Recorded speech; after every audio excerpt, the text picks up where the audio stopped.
इस लेक्चर में हम कुछ प्रॉब्लम देखेंगे डीआरएच और ईएच के ऊपर। डीआरएच और ईएच क्या है? Direct runoff hydrograph DRH, and FH आपका क्या है? Flood hydrograph. तो इन दोनों पे हम इस सेशन में कुछ न्यूमेरिकल प्रॉब्लम सॉल्व करेंगे। अपने पिछली क्लास में पढ़ा था डायरेक्ट रन ऑफ हाइड्रोग्राफ के बारे में। डायरेक्ट रन ऑफ हाइड्रोग्राफ क्या है? यह रन ऑफ और टाइम के बीच में एक प्लॉट है, ठीक। इसको डायरेक्ट रन ऑफ हाइड्रोग्राफ बोलते हैं। और जबकि यही फ्लड हाइड्रोग्राफ क्या होता है? जब टोटल डिस्चार्ज और टाइम के बीच में प्लॉट किया जाए तो उसे फ्लड हाइड्रोग्राफ कहते हैं। टोटल डिस्चार्ज मतलब डायरेक्ट रन ऑफ डीआरएच ये वाला, और flood hydrograph base flow. Base flow का हमने बताया था पिछली क्लास में कि बेस फ्लो में वेरिएशन होता है, लेकिन हम एज्यूम करते हैं उसको कांस्टेंट। तो इन दोनों को सम करके जो कर्व प्लॉट होता है उसको हम बोलते हैं फ्लड हाइड्रोग्राफ। जबकि आपका डीआरएच कैसे प्लॉट होता है? जीरो शुरू होता है, जीरो पे ही ख़त्म होता है, ठीक। पिछले क्लास में हमने एक फार्मूला पढ़ा था रन ऑफ निकालने का। रन ऑफ निकालने के लिए क्या फार्मूला था? एरिया अंडर हाइड्रोग्राफ, ये आपका area under hydrograph divide by area of catchment, ठीक। इसके लिए एरिया निकालने के लिए क्या हो जाएगा? क्यू इंटू टी, क्यू आप डिवाइड बाय एरिया। अगर रेनफॉल रन ऑफ आपका सेंटीमीटर में है, निकालना है हमको, और क्यू की वैल्यू डिस्चार्ज दिया हुआ सेंटीमीटर क्यूब पर सेकंड, टाइम आवर में, और एरिया किलोमीटर पर स्क्वायर में, इसको 0.36 से मल्टीप्लाई कर दीजिए, ठीक। 0.36 से मल्टीप्लाई करने पे आपका रन ऑफ सेंटीमीटर में आ जाएगा। ये 3 चीज़ें हम लोगों ने पिछले क्लास में पढ़ी थी, ठीक। अब नेक्स्ट हमारे पास पहला क्वेश्चन दिया हुआ है, the average rainfall for a 3 hour duration storm is 2.7 centimetre, ठीक, and loss rate is 0.3 centimeter per hour. The flood hydrograph has a base flow of 20 meter cube per second and produces peak flow of 210 meter cube per second. Then what is the peak of 3 hour unit hydrograph? आप लोगों ने unit hydrograph पढ़ा नहीं है, लेकिन फिर भी हम एक क्वेश्चन इसको सॉल्व करके देखते हैं कैसे आपको समझ में आ रहा है कि नहीं, ठीक। तो क्वेश्चन क्या कर रहा है कि जो हम पहले रेनफॉल ड्यूरेशन कितना है? रेनफॉल ड्यूरेशन आपका 3 घंटे दिया हुआ है। 3 घंटे में कितनी बारिश हुई? दिया हुआ है रेनफॉल 2.7 सेंटीमीटर। तो रेनफॉल कितना हुआ? 2.7 सेंटीमीटर इन 3 आवर। लॉस से मतलब, रेनफॉल की लॉस से क्या मतलब हमारा? रेनफॉल की लॉस किससे होती है? इन्फिल्ट्रेट हो गया, ठीक, इफेक्टिव नहीं हुआ। तो लॉस रेट कैसे निकालेंगे? इक्वल टू इन्फिल्ट्रेशन रेट दिया हुआ 0.3 सेंटीमीटर पर आवर।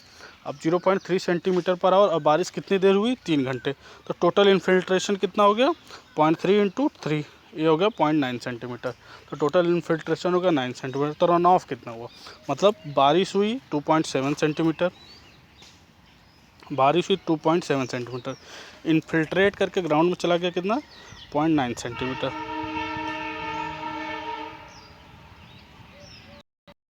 इन्फिल्ट्रेट करके ग्राउंड में चला गया 0.9 सेंटीमीटर। तो रन ऑफ कितना हुआ? तो रन ऑफ हम सीधा निकाल लेंगे।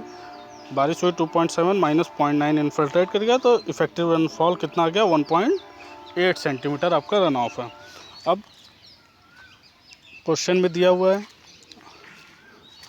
क्या दिया हुआ है कि ये पहली बात तो कौन सा कर्व है? फ्लड हाइड्रोग्राफ दिया हुआ है, द फ्लड हाइड्रोग्राफ। तो फ्लड हाइड्रोग्राफ किसके बीच में प्लॉट होता है? टोटल डिस्चार्ज और टाइम के बीच में। तो यहाँ पे एक base flow constant value divide ऊपर डायरेक्ट रन ऑफ हाइड्रोग्राफ, ठीक। बेस फ्लो कितना दिया हुआ है? बेस फ्लो की वैल्यू दिया हुआ है 20 मीटर क्यूब पर सेकंड। तो ये आपका 20 मीटर क्यूब पर सेकंड हो गया, ठीक। और पीक फ्लो कितना है? 210। तो पीक कितना हो गया? 210, ये दिया हुआ। ये पीक किसका है? पीक दिया है फ्लड हाइड्रोग्राफ का। तो कंफ्यूज नहीं करना है आपको डीआरएच से। तो हमको डीआरएच का पीक निकालना है, तो कैसे निकाल लेंगे? डीआरएच का पीक निकालने के लिए ये आपको अगर ए वैल्यू है, ये हमको ये पूरा दिया हुआ है 210, आपको इतना निकालना है डीआरएच। तो कैसे निकलेगा? 210 माइनस 20, ये हो जाएगा, इतना आ जाएगा 90। तो 190 मीटर क्यूब पर सेकंड, ये आपका क्या हो गया? Peak of direct runoff hydrograph. Run off depth आप लोगों ने यहाँ निकाला, कितना रन ऑफ डेप्थ? 1.8 सेंटीमीटर, ठीक। तो पीक ऑफ यूनिट हाइड्रोग्राफ। अब यूनिट हाइड्रोग्राफ का आपको अगर नहीं अगर आपको नहीं समझ में आ रहा है तो सिंपल फार्मूला याद कर लीजिए, peak of unit hydrograph is equal to peak of direct run DRH divided by run off. ठीक, तो यहाँ से हम देख सकते हैं कि जो पीक हमारा है, peak of direct runoff hydrograph कितना दे 190 मीटर क्यूब पर सेकंड। ठीक, डिवाइड बाय रन ऑफ कितना 1.8। तो इस तरीके से हमारा पीक ऑफ यूनिट हाइड्रोग्राफ आ गया 105 मीटर क्यूब पर सेकंड। यहाँ से हम इस तरीके से निकाल सकते हैं। आगे बढ़ते हैं सेकंड क्वेश्चन पे। दूसरा क्वेश्चन दिया हुआ है, ए ट्रायंगुलर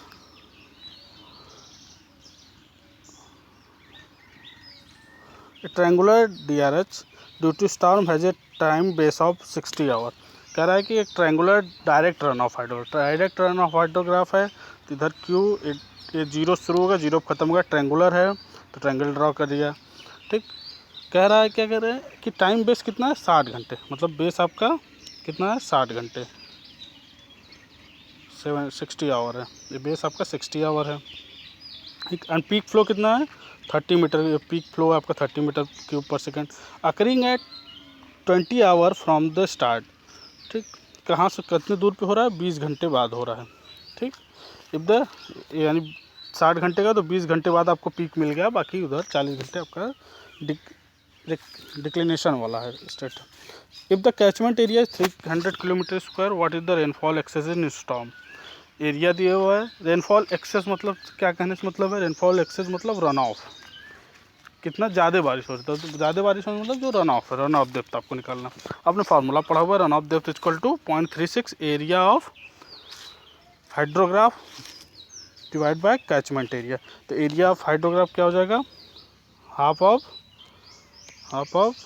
बेस कितना है 60 इंटू हाइट 30। ठीक, divide by area of catchment, ये 300 किलोमीटर स्क्वायर। अब ये 0.36 से मल्टीप्लाई क्यों कर रहे हैं, आप देख रहे हैं एरिया किलोमीटर स्क्वायर में दिया हुआ है, डिस्चार्ज मीटर क्यूब पर सेकंड में दिया हुआ है, टाइम आवर में दिया हुआ है। तो 0.36 से मल्टीप्लाई करके हम रन ऑफ डेप्थ निकाल लेंगे, आप लोग कैलकुलेट कर लीजिएगा। नेक्स्ट हमारा है, नेक्स्ट क्वेश्चन है, the total observe run off volume during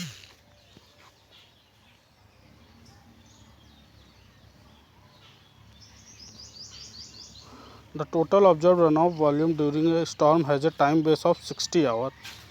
कहाँ गया क्वेश्चन, दूसरा क्वेश्चन है, the total observe run off volume during 4 hour storm with uniform intensity of 2.8 centimetre per hour is this from a basin of 280 kilometre square, what is the average infiltration rate. कह रहा है कि 4 घंटे बारिश, rain duration कितना दिया हुआ है 4 घंटे, इंटेंसिटी कितनी है 2.8 centimetre per our, run off volume कितना है दिया हुआ है 25.2 × 10⁶, कैचमेंट एरिया इतना है। ठीक, तो इतने के